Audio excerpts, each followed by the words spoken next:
Now, to get there, I want to tell you a modern day story to kind of create the context for the dilemma that God had and why Abraham was someone that God paid any attention to. This happened a few months ago at my house. I was in my office working, and I had a friend over from staff who was helping me on my computer because, like many of you, I try to fix things, and then when I finish fixing them, they're worse than when I fixed them. Do you ever do this? So I finally called an IT guy over, and we're sitting in my office. I hear my daughter in the kitchen, where she's the only one home other than me, and as I'm sitting there with him, suddenly I hear a sound similar to this.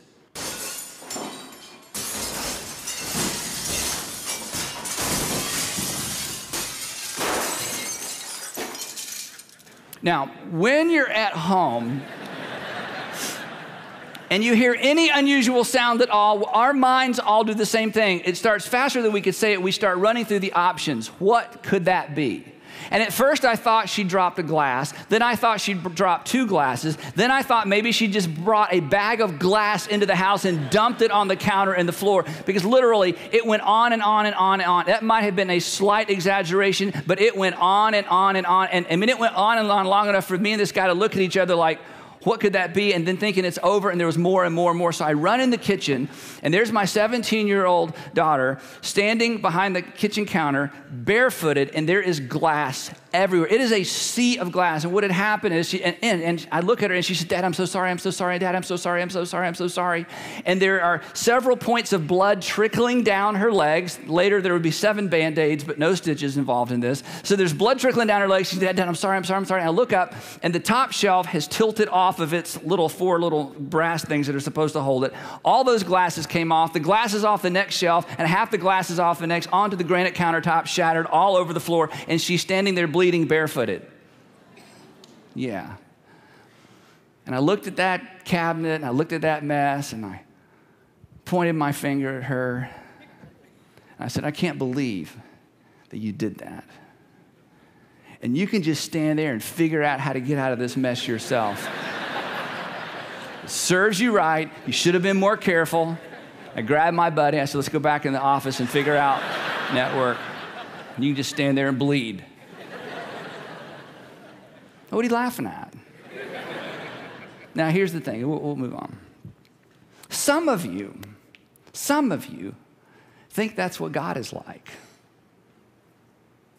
Some of you feel like that God every once in a while stares at you in a mess of your own making, your own little sea of glass with all the damage and all the consequences of your decision. He goes, well, there you go.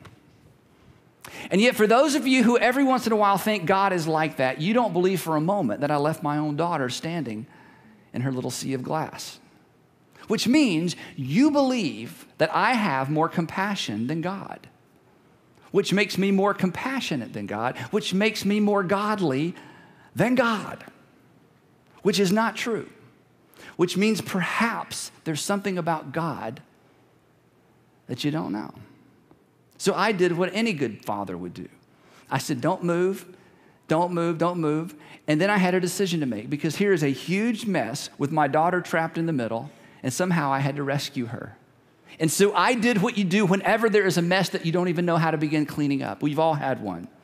I took my foot and I slid the biggest piece of glass out of the way, and then the next one, and then the next one, and I crunched over the smaller shards of glass. I turned around, I said, just climb up on my back, and then I crunched my way out of our little sea of glass, out of her mess, set her on a stool, went and got a box of Band-Aids, and 7 Band-Aids later, she was okay. And then I went back over to this huge mess. You ever had a mess so big you don't even know where to start? Ever spilled paint, Ever had your dog get into something and you just think, perhaps we should just sell the house because I don't know where even to begin cleaning up this mess. Now, in a similar way, mankind had so polluted the world. We think about injustice in our world. We cannot even imagine the injustices in the ancient world where there was no law, there was no civil society. It was, survival of the fittest and survival of the richest. Into that world, God stared and realized that sin had taken hold of humanity. And if he was a God who cared, and if he was a God who was compassionate, he had a decision to make. Do I wade into this mess and try to find a starting point for cleaning up a mess that someone else has created? Or do I hang just a big out of order sign over the earth and go do something else somewhere else? And all the major faith traditions